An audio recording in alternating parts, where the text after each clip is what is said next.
All right, Proposition 60. If there are any children in the audience, if you could cover your ears for the next little bit.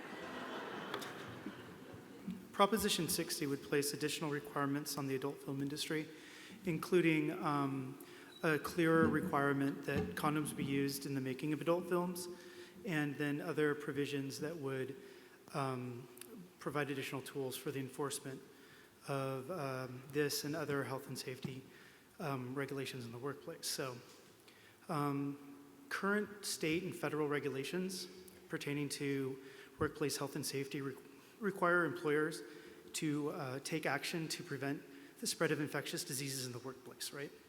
So, and then the Division of Industrial Relations has authority over enforcing these regulations, and they provide guidance to this industry that requires the use of condoms when they make adult films.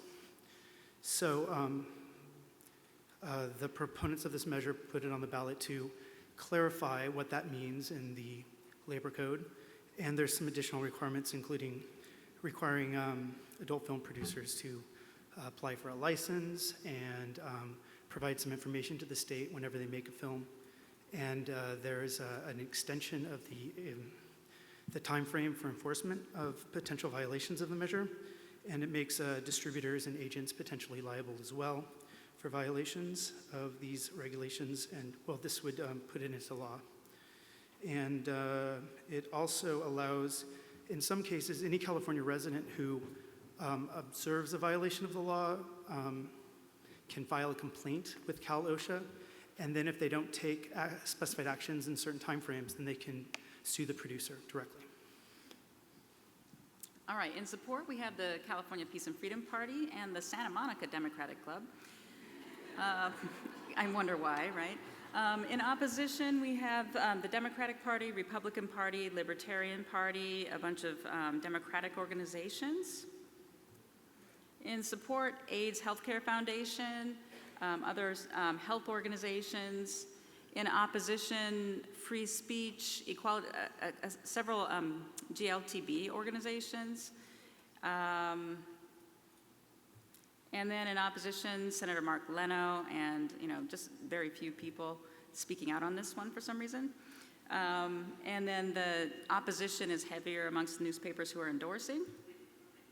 And then the money expenditure is very lopsided on this one as well. 2.8 to almost $2.9 million on the yes side, all from the AIDS Healthcare Foundation. And then against organizations with names like Wicked Pictures. So. All right, do we have any questions? Yes, right here.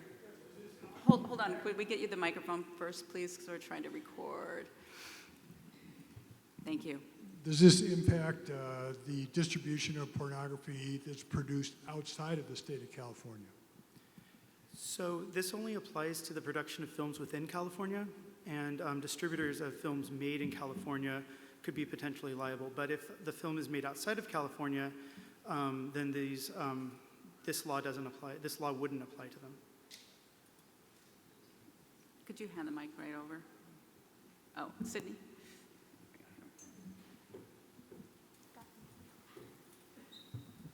You didn't mention any costs involved. Thank you. Yes, I forgot to mention the fiscal implications. So the additional cost to, so the enforcement of this industry is ongoing. There are some additional costs to process the registration and licensing, and that's estimated at about $1 million a year. And then there's fees that are submitted with those licensing, and it's intended that the fees would cover the costs, and it would be a special fund, so there's no general fund implications. We did suspect that if there was, and it depends on what happens, if the industry were to move production outside of the state in a large amount, it could reduce personal income tax and other tax revenues by several $1 million a year. Great, thank you.